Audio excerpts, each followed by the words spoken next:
평균 수명이 늘어나면서 건강 수명, 그중에서도 척추 건강에 관심이 굉장히 많으실 텐데요. 오늘은 척추 질환 중에서도 가장 많은 부분을 차지하는 척추 협착증에 대해서 알아보도록 하겠습니다. 척추 협착증의 증상과 원인, 그리고 치료 방법까지 저와 함께 살펴보시죠. 오늘 바로세움병원 전수기 신경외과 원장님 나와주셨습니다. 안녕하세요. 네, 안녕하세요. 네, 원장님 척추관 협착증이 어떤 질환인지 설명을 좀 부탁드립니다. 이제 우선 척추관 협착증에 대해서 알려면 척추관이 어디 있는지 알아야 되겠죠.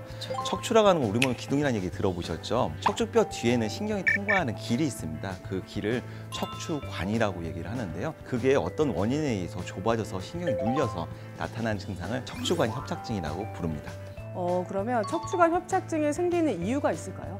보통 이제 퇴행성이라고 얘기하는데 쉽게 얘기하면 나이가 들어서 좁아지는 거죠. 그러니까 우리가 나이가 들면은 이마에도 주름살이 생기잖아요. 맞아요. 흰머리도 생기고. 맞습니다. 근데 쉽게 설명하기 위해서 제가 모형을 좀 준비했는데요. 이게 척추 모형입니다.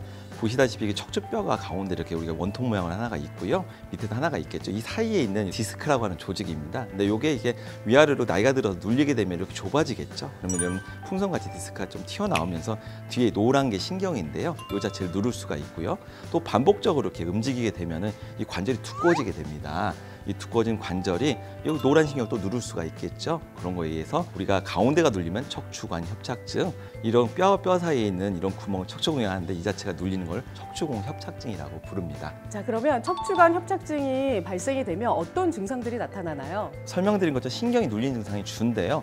허리에서 눌리게 되면 다리 쪽으로 내려가는 방사통이라고 부르는데요. 쉽게 하면 다리 쪽을 고춧가루 뿌려놓은 것처럼 화끈화끈하다고 말씀하시는 분도 있고요. 전기가 오는 것처럼 찌릿찌릿하다 이렇게 말씀드리는 분들도 있고. 제가 생각했을 때는 허리 디스크랑 또 굉장히 비슷한 것 같아요. 그래서 이 두 가지를 어떻게 좀 구분을 하는지 그게 궁금합니다. 디스크 자체가 터지면서 누르는 게 추간판 탈출증입니다. 그러니까 앞에서 신경을 누르면은 마치 척추관 협착증과 비슷한 증상이 나타나게 되는데요. 증상으로 차이를 본다면은 아무래도 앉아 있을 때 증상이 심해지면은 추간판 탈출증, 소위 말하는 디스크일 가능성이 높고요. 걸을 때 증상이 더 나타나면은 척추관 협착증이란 증상을 보는데요. 사실은 증상으로만 따지면 정확하게 구분이 안 될 수가 있어요. 그러면 두 가지 증상을 정확히 구분을 하려면 검사 방법이 따로 있을까요? 사실 MRI가 가장 정확한 검사긴 한데요. 그 외에도 우리가 엑스레이하고 CT를 기본적으로 찍습니다. 그런 이유가 엑스선이 들어가면서 이제 뼈의 구조를 보는 게 CT인데요. 골고 뼈 가시라고 하는데 거기 딱딱해진 디스크가 신경을 누르고 있는 건지 이런 것을 구분해내기 때문에 CT도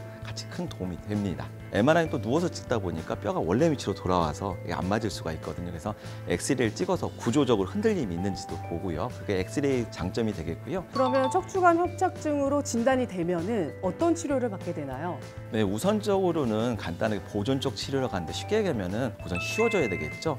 활동량을 좀 줄이고 염증을 또 가라앉히기 위해서 약물로 소염 진통제를 써서 허리 염증을 좀 가라앉히기도 하고요. 눌리면서 혈류장애 때문에 다리가 저리고 아픈 거거든요. 그래서 혈액순환 개선제 같은 것들 약물도 좀 도움이 됩니다. 그리고 또 물리치료 중에서 저주파 치료라든가 열 치료라든가 이런 것들 굉장히 도움이 되겠죠. 운동 치료 같은 것도 도움이 됩니다. 그럼 이런 치료를 받으면 완치가 가능한가요? 그러니까 쉽게 나이 들어 생기는 병이라고 했잖아. 그렇죠. 나이를 막을 수는 없죠. 증상 완화시켜서 이제 생활을 하시다가 이게 일상생활에 제약이 될 때가 있어요. 그러니까 약이나 이런 어떤 물리치료를 안 되게 되면 이제 수술적 치료까지 생각을 하게 되겠죠. 정상적인 조직은 최대한 살리면은 나사못으로 고정할 이유가 없겠죠. 요즘은 내시경이라고 해서 척추에다 조그맣게 구멍만 뚫어서 조그만 막대기 같은 걸 넣어서 정확하게 병변을 보고 신경 주변만 깎아서 동그랗게 넓혀서 마치 터널 공사하듯이 그렇게 해서 수술해서 신경 주변을 펴주게 되면은 증상이 많이 좋아지게 됩니다. 그래서 그렇게 치료를 많이들 하고 계시죠. 그러면 사실 치료를 하는 것도 중요하지만 제일 중요한 거는 안 걸리는 거잖아요. 안 아픈 거잖아요. 그러면 척추관 협착증을 예방할 수 있는 방법이 좀 특별한 게 있을까요? 이미 망가진 다음에는 사실은 고치기 굉장히 어렵습니다. 그렇기 때문에 젊을 때부터 관리가 굉장히 중요한데요. 이제 척추 허리 같은 경우는 사실은 우리 일상생활에서 허리 굽혔다 폈다도 많이 하고 무거운 물건 드는데 막 드는 경우도 굉장히 많고 그래요. 사실은 그런 것들은 이제 몸에 붙여가지고 무게중심을 가까이 해가지고 물건 든다든가 허리를 이렇게 비트는 게 사실은 허리 협착증이 제일 안 좋은데요. 그런 거 좀 피하면서 우리가 고관절을 위해서 다리를 골반 자체까지 움직이면서 돌린다든가 그런 것들이 또 필요하고요. 골프라든가 이런 것들도 허리에 부담을 줄이는 방법으로 운동법을 계속 하셔야지만 이게 나이가 들어 생기는 협착증을 예방할 수 있는데요. 이게 서서히 진행되는 병이니까 조그맣게 증상이 있을 때 병을 빨리 발견하고 그것이 안 생기게 올바른 자세로 빨리 복귀하고 그다음에 뭐 MRI도 아까 말씀드렸지만 MRI 외에 근육 자체의 어떤 힘을 또 검사하는 간단한 방법들도 있는데 그런 걸 통해 가지고 허리 강화 운동을 해줘야 이런 척추 협착증 예방할 수 있겠죠. 네, 오늘 바로세움병원 전수기 원장님과 함께 척추관 협착증에 대해서 알아봤는데요. 오늘 마지막으로 혹시 하고 싶은 말씀 있으시면 저희 시청자분들에게 한마디 해주시기 바랍니다. 사실 병이 생긴 다음에 고치기는 어렵고 비용도 많이 들고 하고 나서도 또 후유증이 남을 수가 있어요. 예방법을 잘 지켜서 건강한 척추를 유지하셨으면 좋겠고요. 아 이거 괜찮겠지, 그냥 참으면 낫겠지 하고서 무시하는 분들이 굉장히 많은데 그럼 사실 병을 좀 키우시는 거예요. 그래서 전문의를 찾아서 거기에 대해서 정확히 듣고 관리법을 배우시는 게 좋겠습니다. 오늘 전수기 원장님께 다시 한번 감사의 인사를 드리면서 저희도 인사를 드려보도록 하겠습니다. 끝까지 시청해 주셔서 감사합니다. 고맙습니다. 감사합니다.